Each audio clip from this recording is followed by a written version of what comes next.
And it's Cooking with Day, Episode 5, Pim's Cup Cocktail. Today's credits: Chef Day, Director L.A. Davis, Food Preparation, Set Dressing, and Therapist Judish. And as usual, we want to say hello to one of our main inspirers, William Burroughs, who's been living in our refrigerator. I went to see the Stones last night at the Garden, as we say, here in Boston. And as you can see, I have my tribute logo tie. And I don't want to be tongue-tied, by the way, because we're doing TV production here. But in any case, first song they did was Get Off of My Cloud, which is my favorite Stones song. So we're dedicating this episode to the Rolling Stones, and have been touring around for 50 years and making us happy and sad.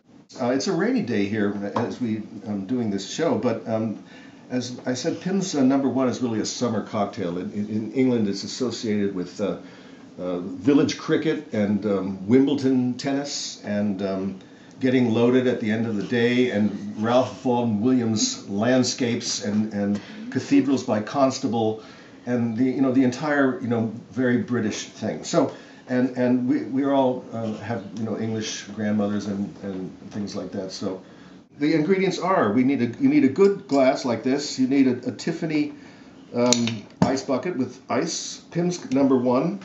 And we'll talk about that in a minute. Some good lemonade, high quality, and some Schweppes. Now, it has to be Schweppes because they used to have, back in Mad Men days, they had this guy called Commander Whitehead. And the commander was like the Colonel Sanders of Schweppes. And he was a very distinguished looking guy. And I always looked up to Commander Whitehead. And then, of course, we have our condiments, which are diced cucumbers, diced strawberries. You can also, in England, it's traditional to use something called borage, which I don't even know what that is. And we're going to add all these and mix them up. And it's good to have a cup of coffee before you do the scene so you don't pass out. Now, today, the whole point of Pim's is that it's mellow, but it gets you really loaded. And I'll go into that in a minute. But first, a bit of history. Pim's was developed by a General Reginald Pym, in the 1830s. He was a very good friend of Dickens and the young Victoria. And unfortunately, after developing Pim's, he led the charge of the Light Brigade, and that was the end of the general. But he has bequeathed us Pim's Cup, and there are 5 kinds, 1 through 5. This is Pim's number 1, and this is the one that traditionally you use to mix with a lemonade or a ginger ale. So the whole point of this for me is that I was introduced to Pim's Cup one day on the south bank of London, near Suffolk Cathedral, and they were passing this out, selling them on the street, and I thought, well, what a refreshing summer cocktail. It was a hot day, so I had one of these things, and then about half an hour, when I came to, I got up, I staggered over London Bridge, got into the tube at the Monument Station on the District Line, and promptly fell between the platform and the train car, eliciting horrified gasps from my fellow passengers. And pretty soon my legs swole up like a sausage. And I came home and I had to take antibiotics and have an MRI, and I still carry this hideous scar. Oh, jeepers, look at that. Ugh, looks like a Frankenstein monster.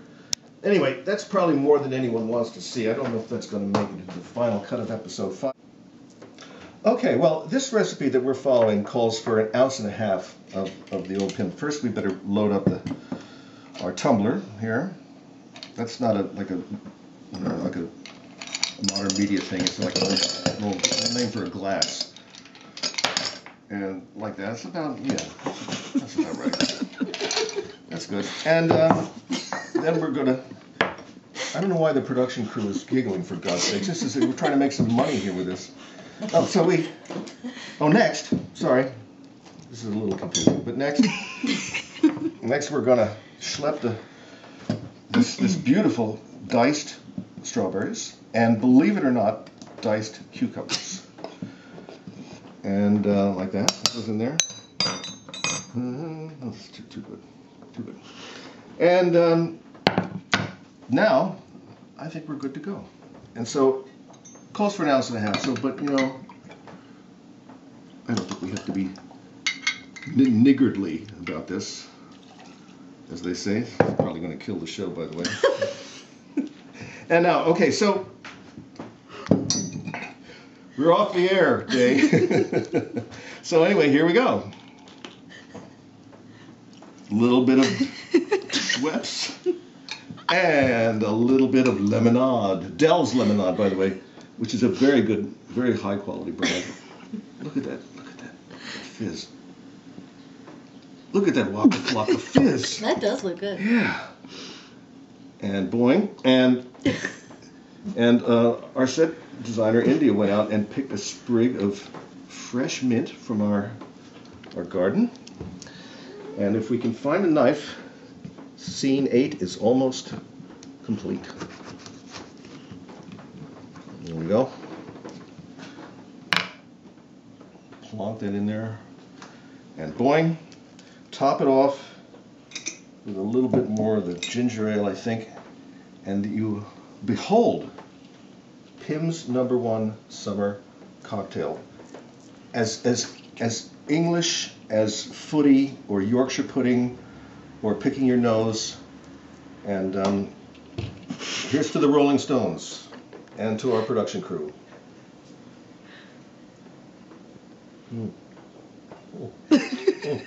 Hey, wait, I forgot to stir the thing. Where's our stir? Oh. Well, I'm already on Mars. Hang on. Here we go. Oh, gee. Well, we're feeling a bit better. And I just want to point out that we have on our cue card spelled Pimm's wrong. As you can see, it has 2 M's. And this reminds us that in our last episode, episode 4, Schnitzel, on the cue card, we had about 85 letters and emails saying that we spelled Schnitzel wrong, that we actually spelled it like Schnizzle, which sounded to us like a kind of a Snoop Doggy Dogg joint kind of thing, you know, as in Wiener Schnitzel. But now, of course, there's no more bow wow wow yippee yo yippee yay, because he's Snoop Lion man and him a Rasta man, a true barn Rasta man, even though Bunny Whaler says that he's like. So we'd like to thank you all so much for joining us for episode 5 of Cooking with Day, and we had a lot of fun making it, and we're feeling good. And the credits again are Chef Day, Director LA, Food Prep, Set Dressing In, Therapist, and really the creator of Cooking with Day, Judish. And we'd also like to add our cat, HB, and thank William Burroughs, who's still been living in our refrigerator since he died in 1995. Episode 6 will go into production fairly soon. We don't know what it's going to be yet. Might be goulash, could be an egg dish. That's all. See you next time. Love you madly.